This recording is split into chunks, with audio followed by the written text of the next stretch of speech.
Hello guys welcome to my blog. हामी आज कहाँ हुन्छ अरे हामी धवाई छौँ होइन। धवाईको डाँडामा अहिले मौसम पनि क्लियर भइरहेछ। अहिले कुहिरे लाग्थ्यो। यो चाहिँ हाम्रो माधव दाई।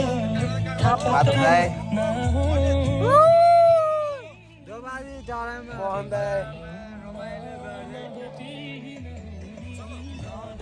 यहाँ चाहिँ अमितमा यता माधव दाई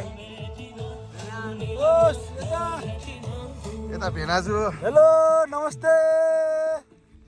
अब यो एउटा सुसनमा आएर अभिषेक दाई हुन त म नि अभिषेक दाई नै हो तर भाइ हो म चाहिँ। अब यता चाहिँ दाईहरू हुनुहुन्छ दाई भाइहरू होइन। यो चाहिँ हाम्रो डाँडा। यो मेरो साथी चाबी मौसेको मोबाइलबाट भिडियो गरिराखौँ। त्यसपछि फेरि यता सुवास मामा कस्तो भइरहेमा रमाइलो भयो नि। ल सही हो। यता हाम्रो हाम्रो बास पाइरा एकजना मात्र मेरो भाइ हो। अरू सबै मेरो दाइहरू हो। एउटा मात्र भाइ हो सरोज भाइ। के सरोज भाइ एकदम वाइल्ड हेर्नु त यहाँ। अनि त्यसपछि बेग दाइ के छ हजुर खबर? के हुने भाइ माथि आएको त्यसपछि यो लोकल होममेड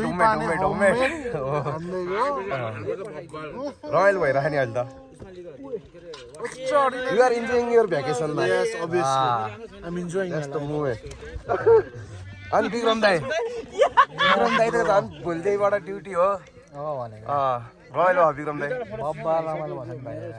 तर मासु नै यो पाकेन कि बनाउँदैछ भाइले पकाउँदैछ। विक्रम दाईको झन् पर्सिदेखिबाट ड्युटी हो। त्यसपछि अनिल अङ्कल केटी खोजिदिनु पऱ्यो। अनिल अङ्कललाई बुढो भयो भने हिँड्छन् बुढो देखिन्छन्। म बुढो देखिन्छु अनिल अङ्कल भन्दा। अनि मामा कहाँ गइस्यो? ए त्यसपछि मामा पनि त्यसपछि